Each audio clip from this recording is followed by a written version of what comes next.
Walfadjri. jërë ngeen jëf mbokk yi xarit yi seetaan téléspectateur auditeur ak internet Walfadjri ñëw nañu si bés bu spécial bëccëg la itam mu wutee lool ak yeneen bëccëg yi kon bëccëg si biir bëccëg yi la ñu war a amal li nga xam ne moo di cérémonie de remise des attestations de la formation technique bi nga xam ne waa 3FPT ànd ak waa Solimo ak waa Walfadjri doon nañu ko amal jëm rek si les métiers de l'audiovisuel kon plateau bi spécial bile Sista Thiaba mooy addu yëg ne bu baax yéen a ngi teewlu biir réew ak biti réew du ñu def lu door li nga xam ne moo di présentation bi laata ñuy suubu si waxtaan wi ñu ngi fi ak ki nga xam ne moo di Serigne Mbacke Fall man ma gën koy woowee tonton Fall borom Ndand Fall di DRH noonu laa ko waxee directeur des ressources humaines bu Walfadjri war a wax si turu administration bu Walfadjri ñu ngi lay nuyu di la ziar di am mbégte ak bànneex bokk ak yow jotaay bu spécial bi la. jërëjëf Thiaba merci beaucoup maa ngi rafetlu vraiment bisu tey bi. liñ ci nar a def fii war koo wone war koo wax soxla woon naa ko heureusement que may nga ma ko tey maa ngi la ciy remercier bu baax a baax ba ci kanam jërëjëf ñu ngi fii itam ak ki nga xam ne moom moo di Oustaz Assane Diouf moom itam di directeur des programmes bu Walfadjri yore lépp loo xam ne dëgg yàlla programme kon si kër gi la ñu koy nuyu di ko ziar moom itam bokkandoona ak ñun jotaay ba spécial bi lee asalaamaaleykum Oustaz. Thiaba maa ngi lay fay jaare ci yow di ñuy seetaane ci biir réew mi ak ci bitim réew waaye itam nuyu kilifa yi nga xam ne ñu ngi toog ñoom fii ci jotaay bi. xam naa di nga leen présenté par kenn. ak organisation yi nga xam ne ñoo dajaloo def seen effort à lëkkaloog direction bu Walfadjri pour mën a defal formation ñenn ci biir Walfadjri ñu leen di nuyu ñoom ñëpp di leen ziar. d'accord jërëjëf ñu ngi fi itam ak ki nga xam ne moom moo di suñu père Abdoul Aziz Bathily père Bathily. di formateur en photojournalisme un ancien du CESTI ñu nuyu ko ziar ko am mbégteeg bànneex lool daal di bokk ak moom jotaay bu spécial bi les pères bisimilah salaamaaleykum. ok salaam ba maa fi Thiaba di leen di nuyu mbooloo mi fi teewlu yëpp. di rafetlu bés bi. jërëjëf te mu nekk tey jii bés bu neex. ndaxte bu ñu fàtte ni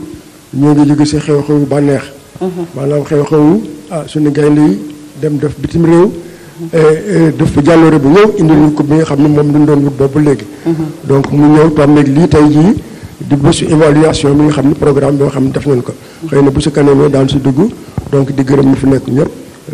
ak seen tur ak seen sant. d'accord jërëjëf Père Abdoul Aziz Bathily ñu ngi fi itam ak ki nga xam ne moom moo teewal waa 3FPT di fonds de partenariat de la formation professionnelle et technique di madame Niang Penda Ba chef de bureau financement des organisations professionnelles du 3FPT bisimilah madame Niang salaamaaleykum.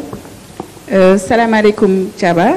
maa ngi leen di remercier ci invitation bi. di nuyu aussi téléspectateurs yi. di fi teewal nag 3FPT mi nga xam ne moo financé formation bi pour groupe Walfadjri. xam naa dinañ ci ñëwaat ci kanam incha allah. d'accord jërëjëf Penda bisimilah ñu jox kàddu gi ki nga xam ne moom moo di Serigne Sall. teewal ñi nga xam ne ñoom ñooy waa Solimo ndax mi ngi ànd ak directeur général mu di monsieur Diallo ak Fally Seck bi nga xam ne mooy assistant de direction bi ñu fàttali Serigne moom Sall moom mooy directeur technique directeur exécutif mais itam lii lépp luy wàllu administration itam foofee ci Solimo mooy ki ko géré Solimo itam ñu fàttali ñoom mooy soutien opérationnel jëm si mën nga may kii de soutien opérationnel à la lutte contre l'inefficience de la main d'œuvre voilà mooy Solimo ñoom ñooy gérer lépp loo xam ne dafa jëm si wàllu formation bile bi nga xam ne am na ceeg waa Walfadjri ak waa 3FPT Serigne Sall bisimilah salaamaaleykum.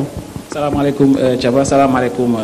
auditeur ak téléspectateur Walf TV yëpp maa ngi nuyu aussi sama doyen ak sama kilifa yi nga xam ne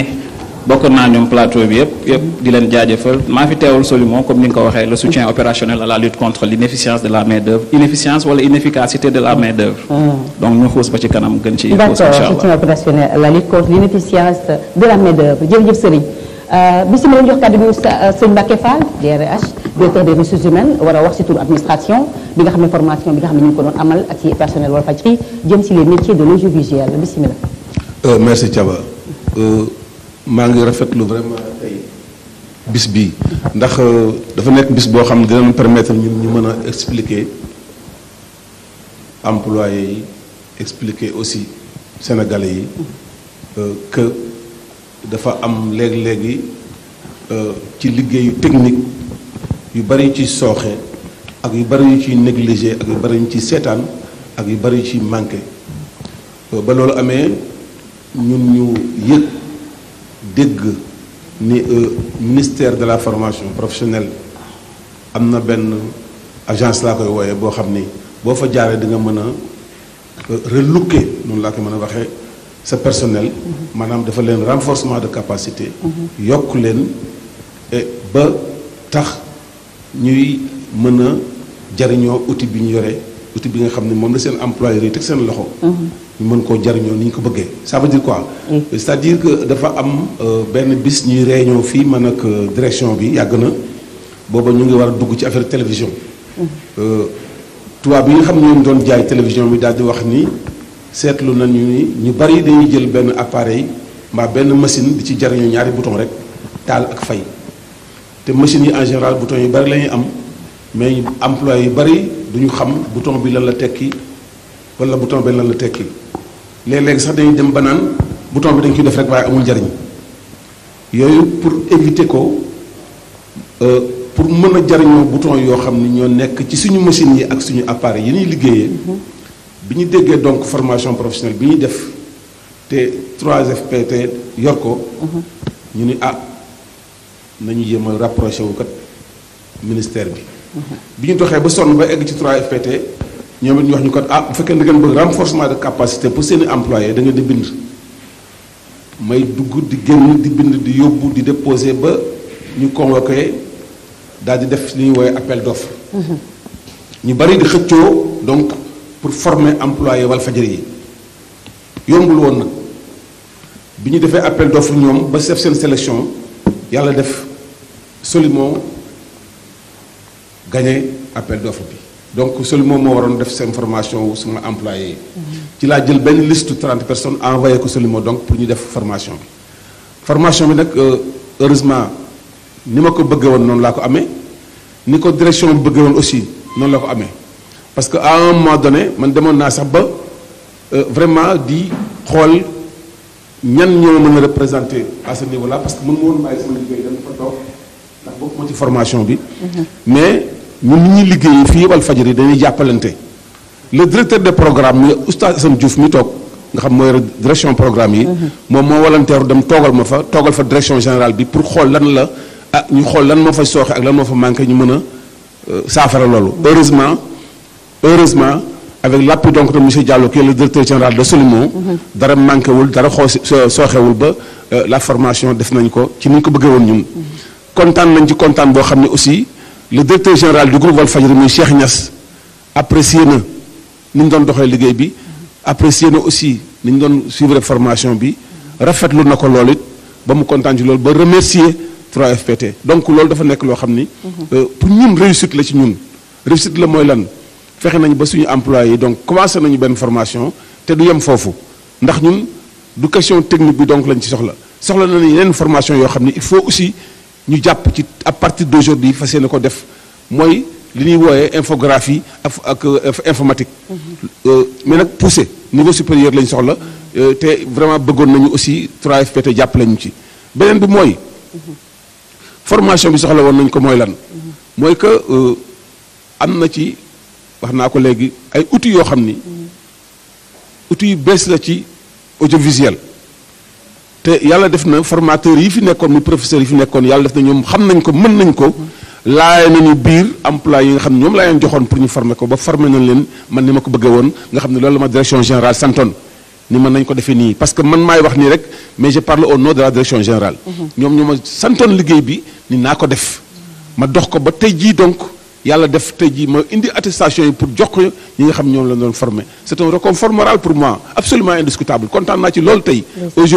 aujourd'hui kontaan naa mën naa ñu tey bis bokk na ci bis yi nga xam ne daf ma gën a neex sama àddina parce que bu ñu la joxee benn liggéey nga di ko dox ba aujourd'hui liggéey ba antu baax ña doon formé wu nañu ña doon formé ñëw tey indi ay këyit bind ko signé ko dóor ci ay tampon ni man mi nga xam ne maay Solimo maa jox lii emploi yi nga xam def nañ formation mooy li ñuy woowee attestation danaa ko joxe léegi bu soobee yàlla donc maa ngi remercier bu baax a baax Thiaba yow laa jëkk remercier ak émission bi nga ñu invité donc di remercier bu baax a baax aussi 3FPT xam naa ñoom bi ñu jëlee parole dinañ expliquer lan mooy 3FPT dinañ ko wax parce que man mën naa ko wax mais nag comme ñoom ñu ngi fi. bu jógee ñu waxal ko seen bopp. man daal dinaa wax rek ni la direction générale du groupe Walfadjri ci turu Cheikh Niass nee na kontaan na lool ci li ngeen ko defal mu ngi leen ci remercier bu amul parce que ni ngeen toogee nii yombul. jafe na trop pour ngeen toog nii ci émission. di ci war a wax. mais rafetlu li ngeen doon def mu kontaan ci loolu moo tax mu jox ñu émission bi pour ñu ñëw war la joxe diplôme yi fii devant tout le monde en tout cas maa ngi leen di sant di leen gërëm danaa waxaat na ci kanam tuuti parce que xam nga c'est pas facile. mais dinaa waxaat léegi ci kanam. mais xam leen ni direction Walfadjri kontaan na ci yéen kontaan na ci aussi ñu doon def formation bi muy Solimo kontaan na ci aussi formateurs yi. kontaan na aussi ñi accepté woon def formation bi muy suñu employé yi nga xam dañoo bàyyi woon seen liggéey. di daw di ñëw def formation bi. Caba mi ci la bokk. kon nag Caba loolu laa bëggoon a wax commencement bi. ba nga joxaat moom micro bi ma waxaat leneen. am na solo parce que bu ñu waxee cérémonie de remise des attestations de la formation bi nga xam ne Solimo ak waa 3FPT ak waa Walfadjri ñu ngi ko doon amal jëm rek si les métiers de l'audiovisuel ñuy seetaan amaana duñu xam ana yëf yi naka la demee ak fan la jógee ak yooyu coono ga ngeen ci daj yéen waa Walfadjri ba li ni mel daal di antu kon loolu itam ñu gërëm la si jaajëfal la ñu fàttali itam si turu administration nga doon waxee sëñ Mbacke Fall ñu ma koy woowee tonton Fall borom Ndande Fall directeur des ressources humaines bu Walfadjri Oustaz Assane Diouf ñu jox la kàddu gi yaay directeur des programmes Walfadjri dégg nga itam ni ko sëñ Mbacke Fall waxee nee na sax wax dëgg yàlla ñoom jot gi mayu leen ko waaye bokk nga si ñi nga xam ne yu yaa leen doon teewal waaye itam de suivre formation bi si nga bokkoon. waaw parce que loolu sax moo tax ca ba ma war fii taxawee ñaari tànk waaye balaa boobu. waaw maa ngi nuyu ñi nga xam ne ñu ngi seetaane ci biir réew mi ak ci bitim réew. waaye itam maa ngi sant waa ñi nga xam ne ñoo doon taxawee wàllu formation bi. di waa Solimo. waaye itam di sant di gërëm professeur yi nga xam ne. ñoom ñoo doon taxaw di ñu jox ay cours. parce que maa nga fa woon. comme ni ko sëñ Mbacke Fall waxee waaye suivre na. cours yi nga xam ne yëpp yi nga xam ne mu nga fa doon am yow itam suivre nga ko xam na sa diplôme di nga ko jot. inchaallah ñu sant professeur Bathily bi nga xam ne. teew na fi ak Serigne. bi nga xam ne ñoom bokkoon nañ ci ñuy fi teewal. 3FPT itam ñu ngi leen di sant bu baax a baax ndax. budul woon ñoom waa Solimo du ñu am occasion boobu budul woon waa Solimo itam ñun du ñu am occasion boobu ñoom ñu ngi leen di sant bu baax a baax di leen gërëm Caba dañu nekk ci jamono joo xam ne développement technologique bi dafa amee tànk kanam waaye amewul tànk ginnaaw maanaam diplôme bi nga amoon ay 90 ak yu mel noonu ci wàllu technique valabalatul ci 2022 ndax développement technologique bi ni muy avancé ni muy demee bu fekkente ne formation yi ak tàggat yi toppul rythme boobu bu boobaa dafay dem ba yow nga am xam-xam boo xam ne dañu ko war a yóbbu ci poubelle loolu mooy importance su li nga xam ne mooy renforcement bi ñu wax ak formation yi ñu wax importance am mooy loolu mooy ne yëf yi dafay évoluer il faut nga évoluer ànd ak moom wala nga tardé mu bàyyi la fii ñu dem xam nga ne appareils yi ñu doon utiliser ci télévision yi ak ci rajo yi ci ñaar fukki at ci ginnaaw nekkul appareils yi ñuy utiliser actuellement ci télé yi ak ci rajo yi loolu nag dafa war a ànd ak nit ki ci boppam mu am tàggatu boo xam ne day tax mu mën a utiliser loolu moo tax formation bi am importance te ñi doon suivre formation bi yëpp gis nañ ci loolu man mi itam mën naa ko seede ndax mën naa wax ci seen tur ne bëgg nañu ci li nga xam ne plus bi nga xam ne def nañ parce que yow xëy na daf la fekkoon nga nekk benn facette mu def la ñaari facette fi mu ne nii mën nga utiliser caméra ci Caba boo daan dem Italie wala Màkk da ngay jaaxle waaye fi mu ne boo demee di nga mën a def yóbbu sa caméra nga nekk sa caméra woman waaye itam nekk sa journaliste en même temps loolu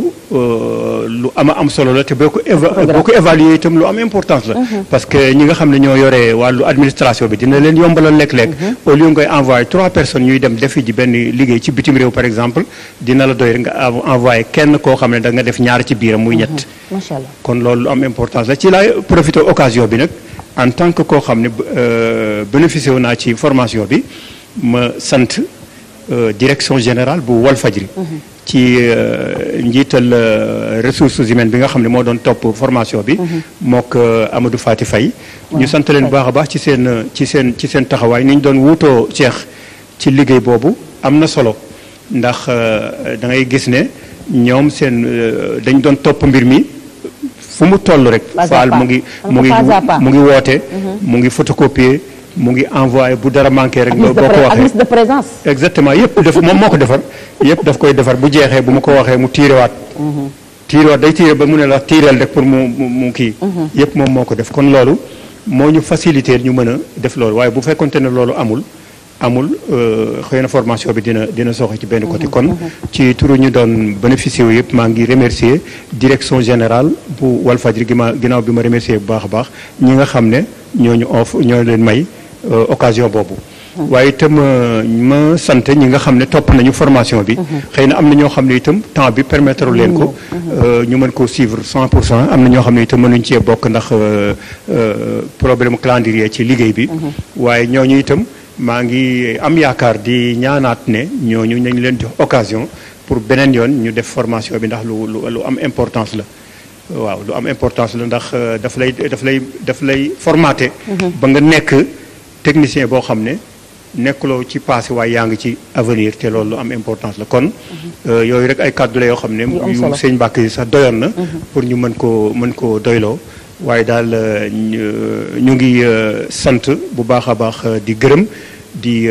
ñaan itam li nekk début boo xam ne day ubbi bunt ba jëflante bi diggante groupe Walfadjri bi ak Solimo ak 3FPT mu nekk loo début boo xam ne war na dem ba mu nekk loo xam ne dafay nekk lu continuel ñu institutionnaliser ko ba njariñ li gën a mën a yaatu loolu yëpp itam yaakaar naa xalaat war na cee mën a jëm pour njariñ li gën a yaatu parce que lii dañu gis ne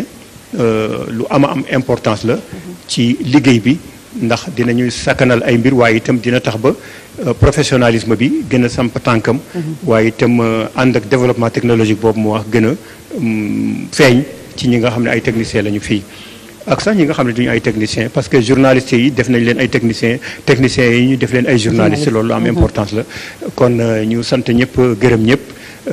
li duuf ci nag bi xejandoowul ci cin bi waaye dañuy sóor di sóoraate ba muy jeex incha allah d'accord am na solo macha allah bien de Oustaz Assane Diouf ñu fàttali mooy directeur des programmes Walfadjri bokkoon itam si ñi nga xam ne ñu ngi doon suivre li nga xam ne moo di formation bi waaye itam kon ñaari tànk la fi ñëwee comme ni mu ko waxee ndax ba wax na itam si kàddu ba tey Walfadjri fekk si sëñ Mbacke Fall ñuy gërëm itam toutes les personnes qui se sont rendues disponibles au cours de notre formation gërëm nañu leen jaajëfal leen xam naa les récipiendaires si kanam tuuti incha allah de bien vouloir nous rejoindre bu ko defee ñu daal di amal la photo de groupe itam muy souvenir Serigne Sall bu moo fi représenté ñi nga xam ne mooy waa Solimo mi ngi ànd nag monsieur Diallo ak Fally Seck ak personnel bi ak ñoom Sow waaye itam moom war a yor seen kàddu directeur technique directeur exécutif directeur administratif également Solimo soutien opérationnel à la lutte contre l'inefficience de la main-d'œuvre yéen dañuy fekk formation de courte durée si ngeen nekk waaye itam renforcement de capacité Oustaz wax na ko nee na bu nekkoon waa 3FPT amaana Solimo xëy na du liggéeyandoo ak Walfadjri bu nekkoon itam ñun ak waa Solimo xëy na Walfadjri duñu suivre li nga xam ne moo di formation bi nga wax ni collaboration bi ak waa 3FPT naka la demee gannaaw ba nga dikkee tuuti seen liggéey. D'accord d'abord ñu ngi remercier waa 3FPT ndax depuis 2017 ñu ngi collaborer ak 3FPT pour pouvoir former les jeunes à l'insertion professionnelle ndax ñoom état bi da leen fi teg pour loolu te ñu ngi doxal seen liggéey bu baax a baax a baax donc le soutien opérationnel à la lutte contre l'inefficience de la main-d'œuvre mi ngi judd 2016 mais depuis 2017 ñu ngi en collaboration avec 3FPT bi nga xam ne moom moo ñuy jàppale ci formation yu bëri pour ñu mën a former jeunes yi accompagner leen en même temps accréditation bi nag ñu ngi officielle en 2020 pour 3 ans raison pour laquelle ñu mën a am doole ak capacité former ñi nga xam ne waaw Walfadjri si lañ bokk comme ni ko Oustaz Assane waxee léegi ak ñeneen Solimo nag li muy def mooy Solimo mi ngi spécialisé wu ci tout ce qui est formation courte durée mais qualifiante boo déggee ñu ne courte durée mais qualifiante mooy day fekk koo xam ne soxla na xam-xam ñu def ci moom xam-xam bu paree mën a liggéeyal boppam li ñuy wax auto emploi li ñuy wax peut-être entrepreneuriat pour ñenn ñi ba pare accompagner ko parce que duñ ko former ba pare bàyyi ko dañ koy accompagner. Il y a pas mal de jeunes comme man yi nga xam ne je suis un pur produit de de Solumo, ça il faut le dire. Donc je remercie aussi le directeur général Solumo pour confiance bi nga xam ne am na ko ci man, parce que je suis un pur produit de Solumo. J'ai été formé, accompagné par Solumo. Ensuite ñu daal di may def confiance accompagné ba tey ma mën a toog fii ci plateau Walfadjri. Donc maa leen di remercier bu baax a baax pour loolu. Donc comme je disais, Solumo mi ngi spécialisé wu ci formation courte durée mais qualifiante. Boo déggee courte durée mais qualifiante mooy comme sànq rek li ma wax da lay former ba pare accompagner la. ba nga mën a demal sa bopp. Donc du coup ñu ngi remercier encore une fois de plus 3FPT bi nga xam ne vraiment depuis 2017 ñu ngi collaborer ak ñun et je pense que mën nañ ko gën a pérenniser pour mën a gën a former ñeneen ñi ci métier du numérique et de l'audiovisuel surtout. macha allah kon dafay fekk daal moo ñu am yenn compétences yi si yenn domaines yi bu ko defee yéen ngeen former leen renforcer capacité yi waaye itam accompagner leen nga ne si à l'insertion professionnelle. Voilà macha donc seulement approche par compétence lay def. day fekk koo xam ne am na compétence d'abord. comme personnel Walfadjri am na ñoo xam ne ay caméraman la ñu woon déjà. bu ñu ñëwee dañoo renforcer seen capacité. am na ñoo xam ne ay photographe la ñu am na ñoo xam ne ay infographe. ay monteur comme yow Thiaba. animatrice mais. Voilà quoi. Oustaz ainsi de suite. Donc approche par compétence bi mooy dañuy ñëw fekk ci yow benn xam-xam yokk ko. ba pare accompagner la. donc yaakaar naa monsieur Bathily sama doyen du ma bàyyi ma fenn mooy exactement comment dirais-je. si formateur yi la bokk. waaye si formateur yi la bokk parce que moom sama idole la sama doyen la moom moo formé lépp lu ma xam tey ci numérique ak photographie. surtout moom la donc ma koy ñaanal gudd fan ak wér donc pour ñu gën a mën ñu accompagner ñu jëm ci kanam. donc formation bi boo xool. comme oustaz ak ñi ko def ñëpp bi ñu génnee faire la formation am nañ beneen vision. de leur métier. muy caméraman bi di monteur bi di journaliste bi. vraiment loolu mooy suñu rôle donc 3FPT mi ngi siy jàppale bu baax a baax. d'accord macha allah xam naa ni nga ko waxee ni le père Abdou Aziz Bathily tàggatee noonu itam la ko defee suñu baree bari ba suñu ay njiit yi nekk fii si kër gi. jaar na ak ñoom foo fekkoon ci sësti tabarkàlla si kanam tuuti nañu ko jox kàddu gi gannaaw ba ñu ko joxee madame Nia Penda Ba ñu fàttali moom mooy chef de bureau financement des organisations professionnelles bu 3FPT madame Nia collaboration bi ak Solumo. merci Thiaba naka la demee waaw. donc ci turu madame la directrice générale du 3FPT Mame Abi Seye. dinaa leen expliquer un peu. collaboration entre 3FPT ak. Solumo mi nga xam ne c'est un opérateur de formation. donc si vous le permettez may leen ma tuuti rek ma expliquer 3FPT lan lay signifier. Inch'Allah. donc c'est un fonds de financement de la formation professionnelle et technique bi nga xam ne président de la République moo ko fi teg en 2014. rôle 3FPT nag mooy permettre au personnel des entreprises d'être renforcé. c'est le renforcement de capacité des personnels des entreprises et des organisations professionnelles. 3FPT mi ngi am 4 guichets guichet bu nekk nag am na lu ko tax a jóg am na ay mission am na ay cible boo demee tey couche population bi yëpp ñun dañ koy laal que ce soit une entreprise dinañ ko financer que ce soit une organisation professionnelle dinañ ko financer que ce soit un GIE dinañ ko financer surtout nag ndaw yi. l'employabilité des jeunes dafa nekk lu ñu soxal au niveau du 3FPT. c'est important. voilà donc am nañ guichet boo xamante ne moom la ñuy wax le guichet des demandes individuelles. xëyu ndaw yi tey fa lañ leen di xale yi fa lañ leen di tàggatee. donc pour revenir si li ñu concerné. muy formation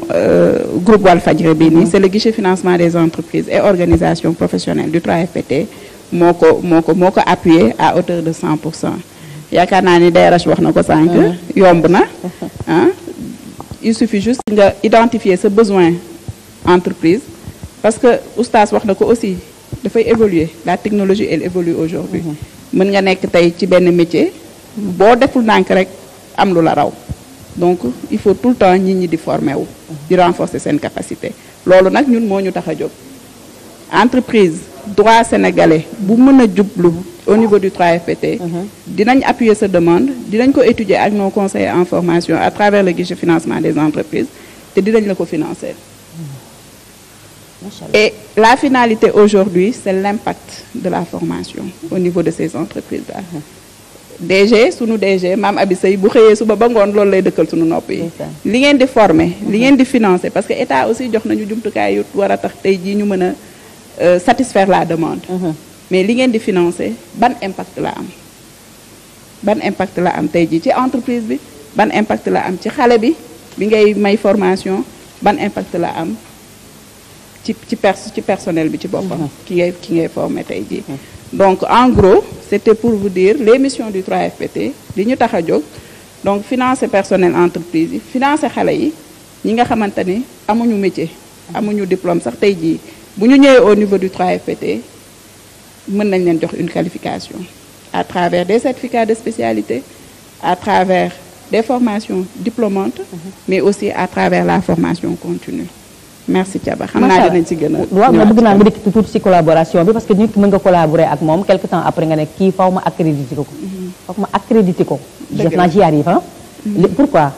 yenn centre de formation yi rawatina Solimo bi nga xam ne moo fi teew. voilà donc comme li ma doon wax tout à l'heure rek 3FPT ay guichet la guichet yi bu nekk am na mission am. Solimo tey jii bu ñëwee 3FPT jaar na ci guichet bi ñuy waxante guichet assurance qualité. boo xamante ni moo yor dispositif bi nga xamante ni 3FPT opérateur yi muy liggéeyal yëpp foofu la ñuy jaar pour nga am accréditation nag procédure bu gudd la. yombul tamit parce que dañuy préférer liggéey ak ñi nga xamante ni xarañ nañ ci li ñuy def. parce que c'est du faire li ñuy def dañuy jënd formation bi. au niveau de ces opérateurs-là pour ñu mën a former le personnel des entreprises tey jii. donc Solimo am na accréditation au niveau du guichet assurance qualité tey jii guichet financement des entreprises boo fa ñëwee entreprise bu fa ñëwee du ñu def gré à gré ñun. bu ñëwee ñu valider ko dañuy dem ca guichet assurance qualité ba xool opérateurs yi nga xamante ni ñoom ñoo nekk ci domaine bi entreprise bi demandé ñu daal di fay tànn ñett ne leen nag dem leen ngeen compétir. boo leen compétir ku mën.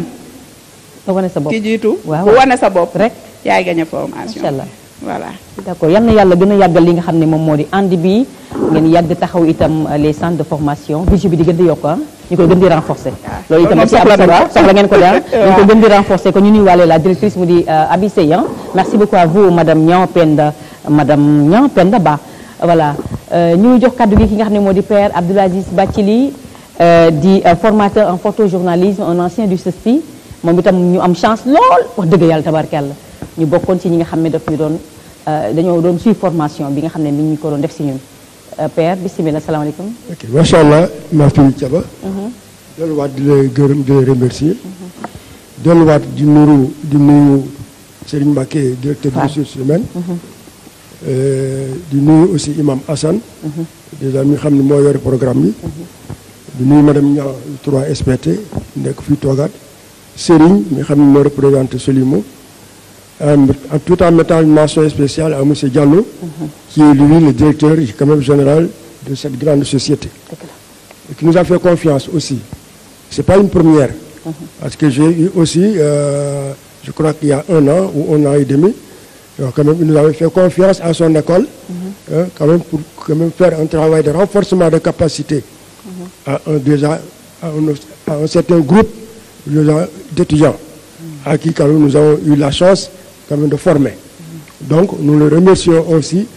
de cette confiance qu'il a toujours menée à notre endroit. Et pour revenir je peux mënuma bañ a gërëm aussi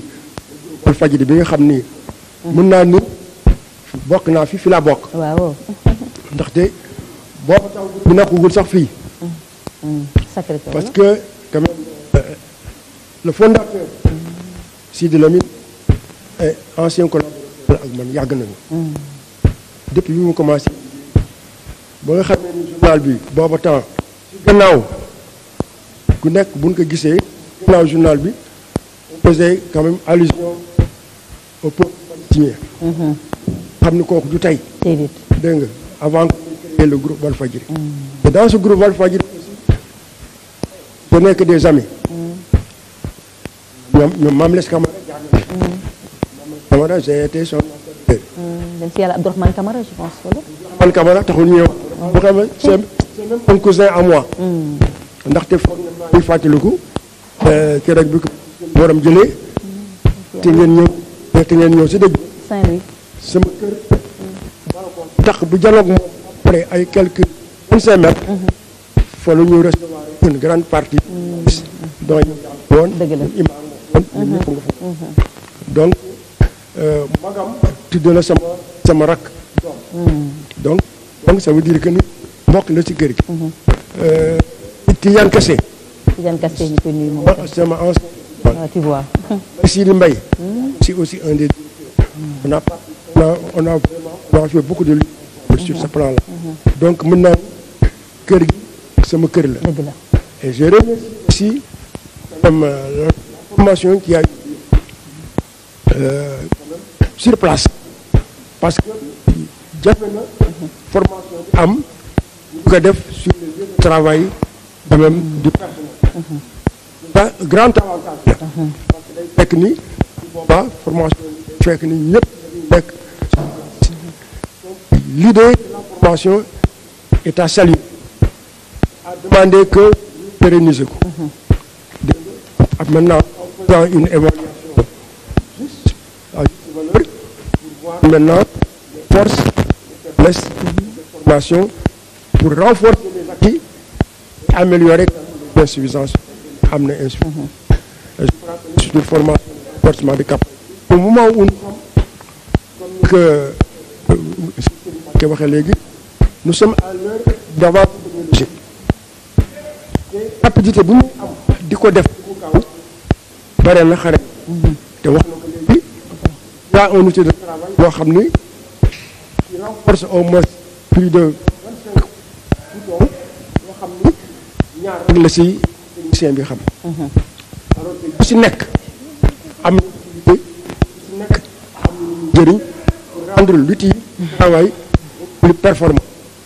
il faut que loolu technicien bi xam il faut que loolu journaliste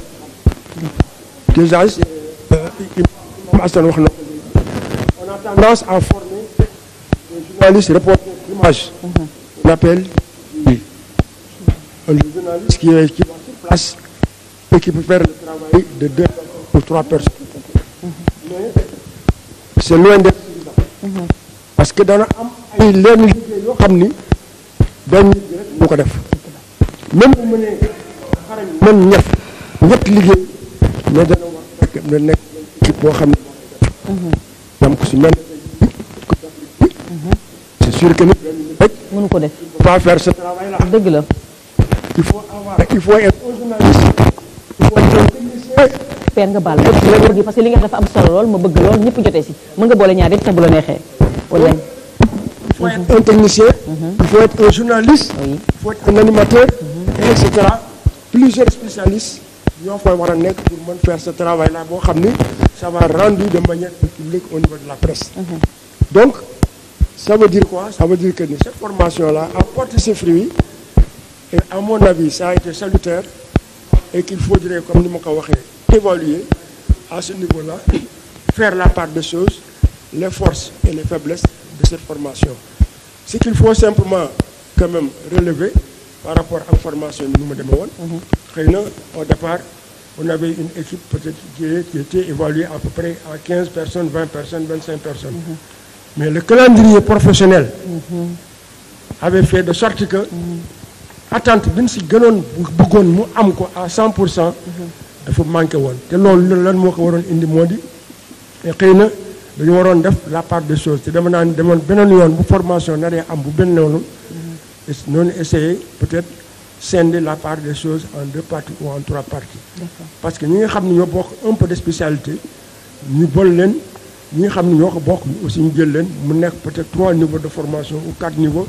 selon spécialité yi pour éviter que ñu jël ñëpp boole leen si boobu jëlee xam ni ñii ne sont pas peut-être des photojournalistes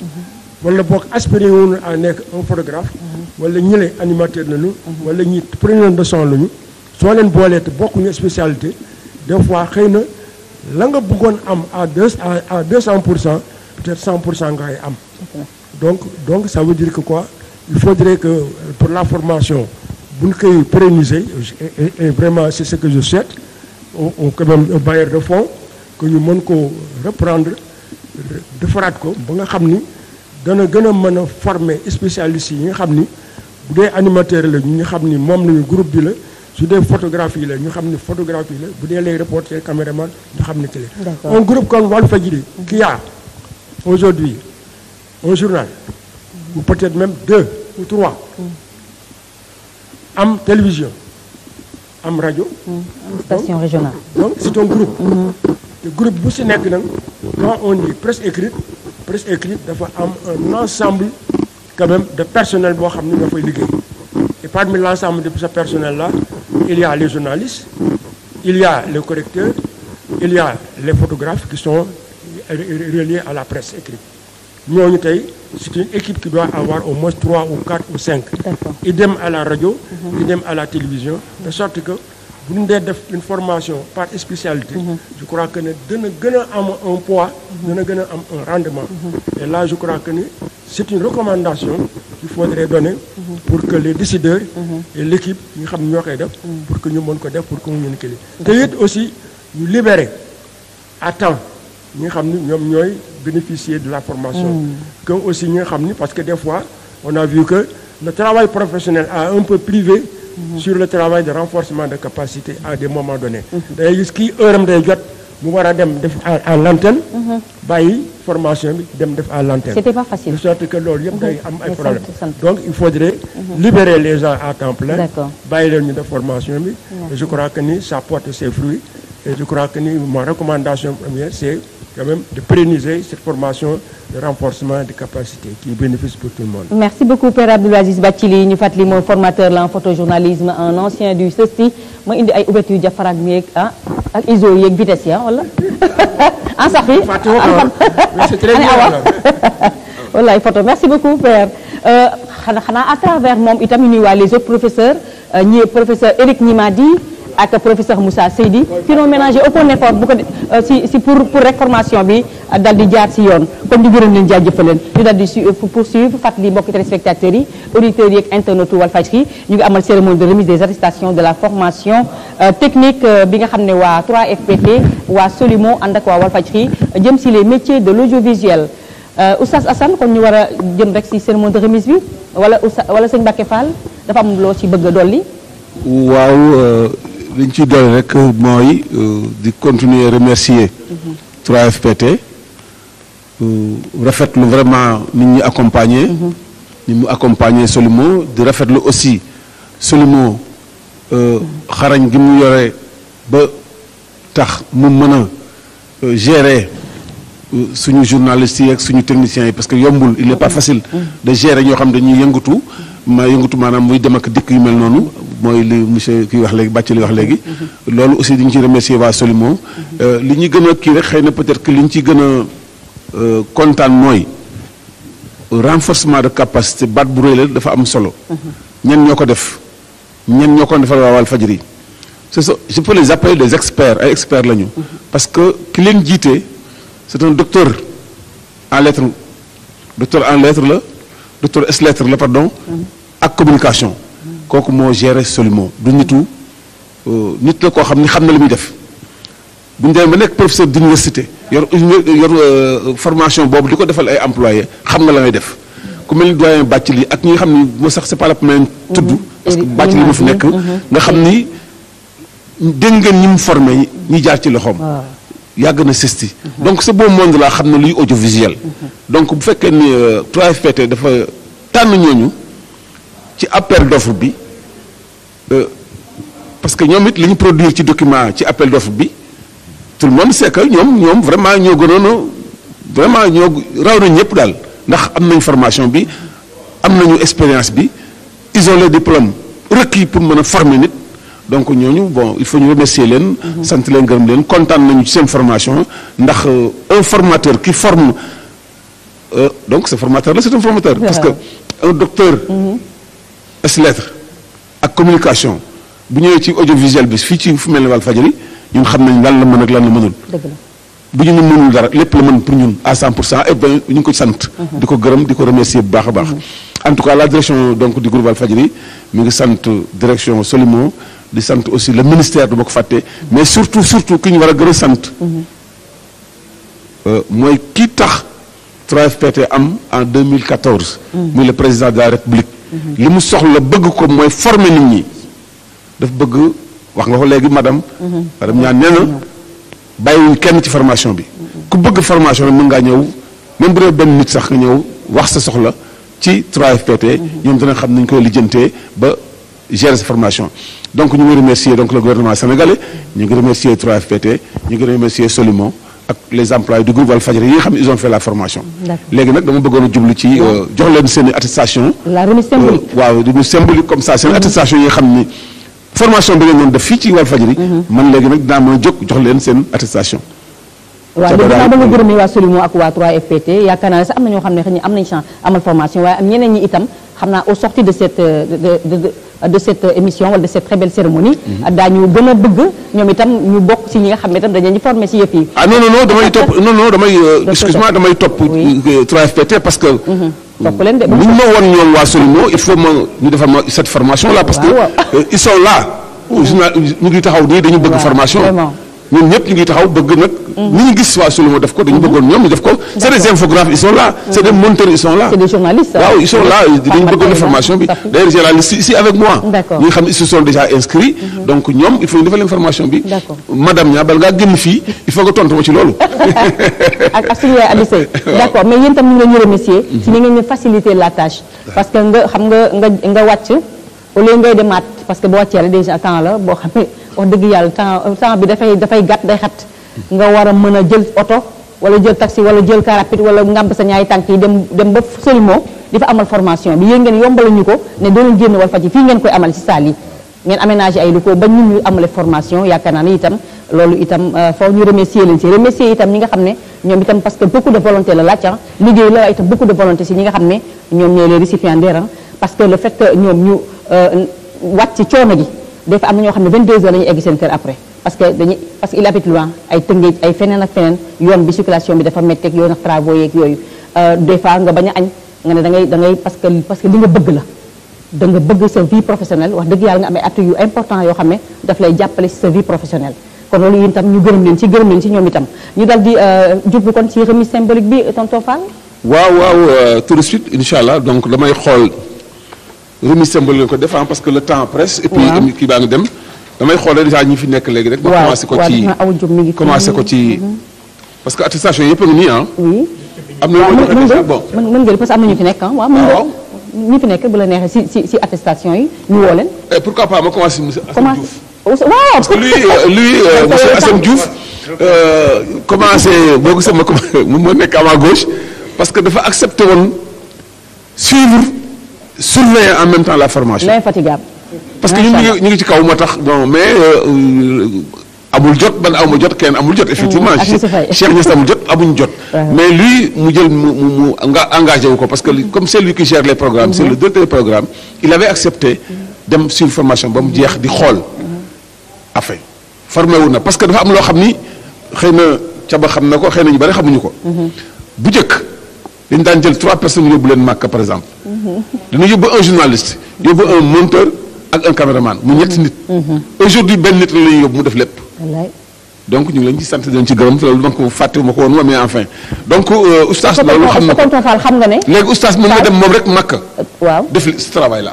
mais tonton Fall dagg ma la de nga jéggal ma est-ce xam nga ne loolu moo gën a mën yokku tax ma bëgg dugg ci formation bi ndax à l'époque en 2016 si Lamine dem si yàlla si yàlla na ko yàlla yéen te yéexiñu ba may dem Makkatal Mukarram dafa ne ma nañu ko defal formation bu gàtt si montage ak li nga xam ne moo di caméra moo tax ba ma gisee lii te ni mu ko bëggee te ñëpp xalaatoon nañu est-ce que dina ko mën ak du ko mën mu ne am te dina ko mën te alhamdulilah ni mu ko bëggee visionnaire la woon yàlla jàppal nañ si ba ñu amal ko waaye itam moo tax ba ma gisee formation bii Walfadjri indi ñu ak waa 3FPT ak waa Solimo dama si sawar damay gën a renforcer mbir mi moom laa koy gërëmee kon tout d'abord waaw daf nga rafet parce que aussi oustaz bi ñu nekk ñun fii ci kaw waaw oustaz sax waa Walfadjri xamuñu ko man maa ko xam waaw da nga parce que man maa yor ay këyitam li ñuy jàng ci CESTI ci journalisme moom da ko jàng ci arab duma ni benn maîtrise la yor de mais ay maîtrise la yor yàlla ko jox tubarkàlla war ma ko wax xëy na peut-être ci ay antenne waaye sori na ci lool ci liggéey bi xam na ko waaw jàngewul fii yëpp sax nag fa mu jàng sori na mais lépp lu journaliste di am fii au Sénégal en français moom am na ko en arabe waaw donc xam na franco arabe la def donc xam na li ñuy wax d'accord yàlla na yàlla yokk leeram xaw ma ay fanam. waaw yàlla na yàlla yokk waaw. waaw benn la rek may ko wér. waaw may ko wér waaw. waaw loolu la woon quoi bon oustaz donc ñu commencé. waaw remettre ko ma remettre ko moom comme ni ñuy def léegi nag dama koy. waaw bisimilah yow yaa koy remettre rek. waaw sëñ Mbacke Fall DRH bu Walfadjri waaw man DRH yi tax mënuma ko bu baax. ah dama lay nuyu d'abord ah. dama lay nuyu sant waaw waaw. ah Ibrahima Khalilullah léegi da nga koy génn waaw waaw da nga koy wane léegi nag waaw. voilà la photo. Les caméramans sont prêts, je pense. Ah, certificat de spécialisation. Merci beaucoup, Sana Oustaz Assane Diouf. Merci. D'accord. Ana kan la ñuy woowaat ku ci toftalu. kan moo ci bëgg nekk kan moo fi nekk. ñëpp a ngi fi Safiatou Cissé mi ngi fi Fatmata Sey mi ngi fi. mais je donne ay Thiaba Dramé bon. ah man ak li ma baree kersa. tu es à ma gauche tu es à ma droite. ak li ma baree kersa. ku ma ñëw léegi. waaw mën naa taxaw lii rek ay yow.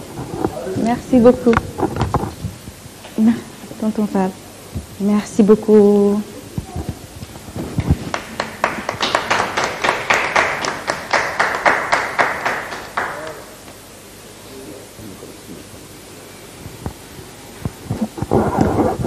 Merci beaucoup, je vous remercie. Du fond du cœur. D'accord, ñu dal di jàll ci keneen waaw. lii li jamono la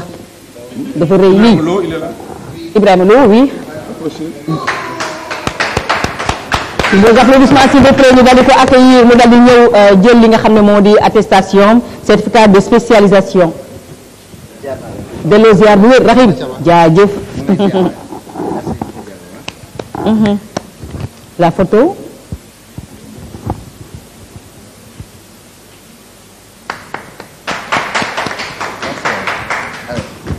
Merci beaucoup. Mais tout juste après cette très belle cérémonie, en tout cas un cocktail vous sera servi bu leen demee et puis ñoom ñëpp après nañu rejoindre fii ñu daal di amal la photo de groupe voilà jéem njóogu borom kaay ko Ramatulaay moom itam dafa bokkoon ci ñu doon amal formation bi ah jàmbaar la de boo ko neexoon ne mokkal naa mën naa waaye damay kii jàng bi mu ko jeex Daoud Diène voilà ñu woo Daoud Diène mu daal di ñëw jël li nga xam ne moom moo di certificat de spécialisation ki ko koy jébbal du kenn ku dul sëñ Mbacke Fall directeur des ressources humaines bu Walfadjri bismillah Daoud Diène oh neex na sous vos applaudissements s'il vous plaît.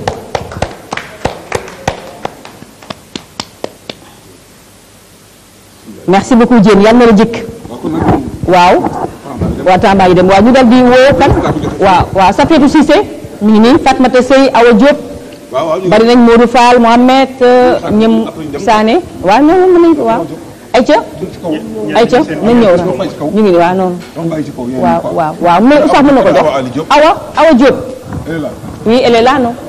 waaw Safiatou Cissé elle est là Safi ñi fi nekk nañ ñëw avancé Safiatou Cissé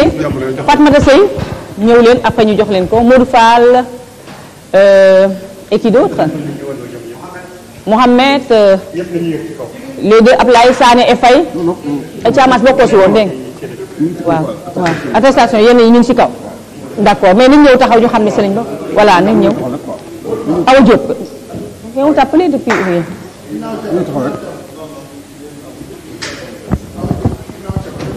Après cette très belle cérémonie un cocktail vous sera servi inchallah voilà ñëw leen après ñëpp dañ leen jox seen diplôme gannaaw heure bi dafay dem bu ko defee ñu daal di amal la photo de groupe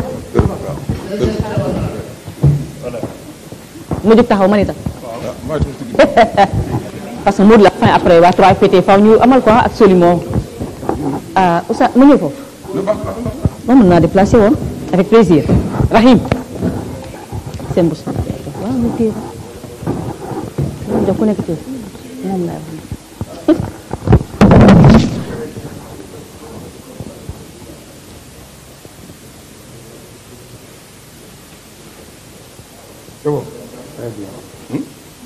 merci beaucoup c'est bon d'accord waaw cocktail bi annoncé naa ko cocktail bi ko fa ñu nekk les 6 seen anañu ak les mbuubee nag mbayeen madame Niang waaw ñu jox la nga daal di tàggatoo ak ni nga xam ne noonu nga gisee lii di cérémonie bi ñu doon amal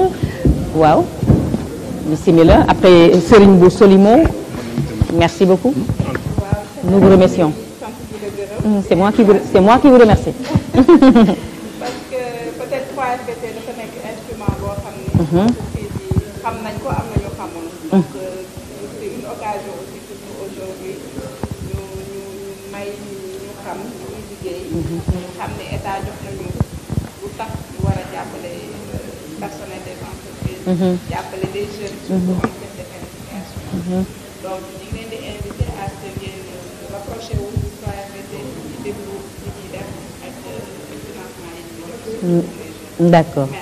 merci beaucoup Serigne ñu bàyyi la nga tàggatoo itam bu Solimo. voilà comme ni ko gars yi waxee xam-xam moom du doy. du doy déedéet. métier la boo xam ne nit ñi dañu war a nekk en fait métier yi daal. tout ce que je sais c'est que je ne sais rien. voilà effectivement parce que caméraman bi ñu formé en 1960. bu dee ba. caméraman bi ñu formé en 1960. bokkul ak caméraman bi nga xam ne on l'a formé en 2021. parce que micro. xaa ñu jox ko xaa ñu échange micro tonton Fall.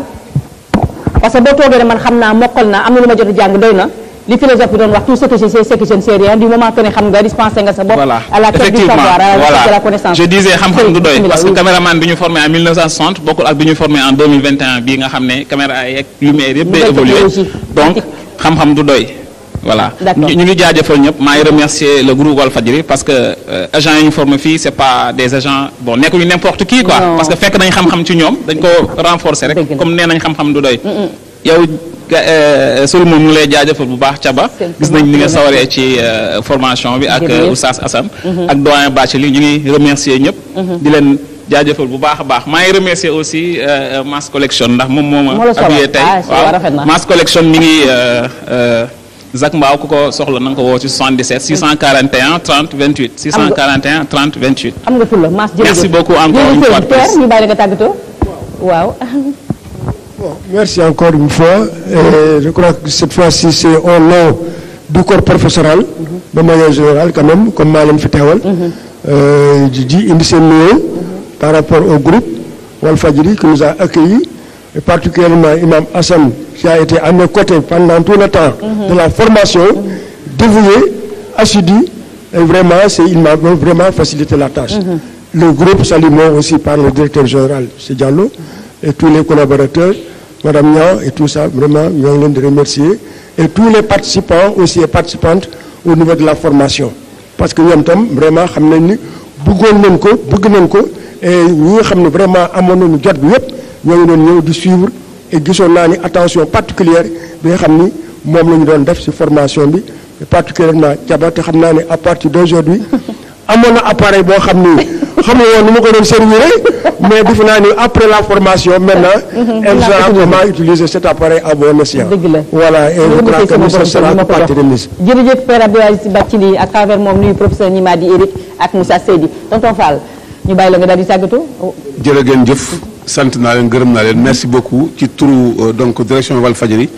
maa ngi remercier 3FPT maa ngi remercier aussi la direction Solimo di remercier ñëpp ñoo xam def nañ formation bi. de remercier aussi monsieur Assane Diouf qui est en fait le directeur des programmes qui nous a permis aujourd'hui ñun ñëpp ñu toog fii tey mën a wax mën a def donc ñu ngi koy sant di ko gërëm donc Thiaba maa ngi lay remercier beaucoup parce que sa émission bi tey maa ko nangu daanaka affaire donc voilà ñu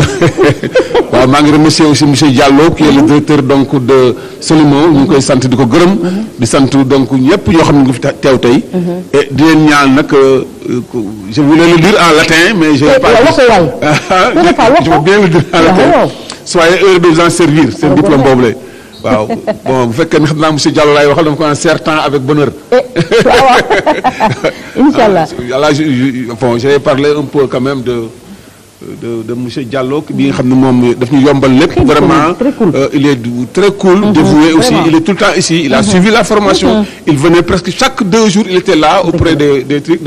étudiants des formateurs di xool ba xam AVS baa ngi évoluer am déet il me rendait compte souvent aussi moi je rendais compte aussi à ma direction donc ñu ngi leen di sant di leen gërëm et Thiaba jërëjëf jërëjëf ñu ngi lay gërëm di la jaajëfal nga jëbbal micro bi Oustaz Assane tàggatoo si lu gàtt waa yaakaar naa lépp ferenkalaayu na ñu sant ñëpp gërëm ñëpp te ñu jàpp ne rek li début la waaye yu bari mu ngi ñëw ci kanam incha allah ñu santaat direction générale bu Walfadjri bi ak collaboration bi nga xam ne def nañu ko ak ñi nga xam ne ñoo doon def formation bi ba yëf yi yomb yi ñu ci am yëpp ci ñoom la waaye am na noo xam ne naroon na jafe ñu sant itam suñu mbokki techniciens yi nga xam ne ñoom ñoo tax ba ñu organiser lii ci organisation bi ñu sant Jacques Préra waaw Dieyna Khady Mbaye et autres Khadija ñoom liste bu gudd boobu ñoom ñëpp ñu sant leen baax a baax gërëm leen waaye itam sant ñi ñu doon seetaanee ci biir réew mi ak ci bitim réew ñu gërëm ñëpp ñi nga xam ne itam bokkoon nañ ci formation bi ñi nga xam ne itam jotuñ ci woon am chance boobu am nañu yaakaar ni incha allah bu ñu jegee ci Serigne Mbacké Fall rek dina leen wutal solution ci loolu incha allah ñu ngi leen sant ndax xam naa ne Thiamas bëgg na ak Pape Ousmane boobu yëfu tukulóor yi ñoo ci waaw cocktail bi am na ay lekk ak i naan tabarkàlla waaw oui bah oui je suis très émue et très honorée très fière nag waaw si diplôme bi waaye très fière également de cette formation ñu leen remercier du fond du cœur merci infiniment 3FPT Solimo et Walfadjri merci cocktail bi ay ca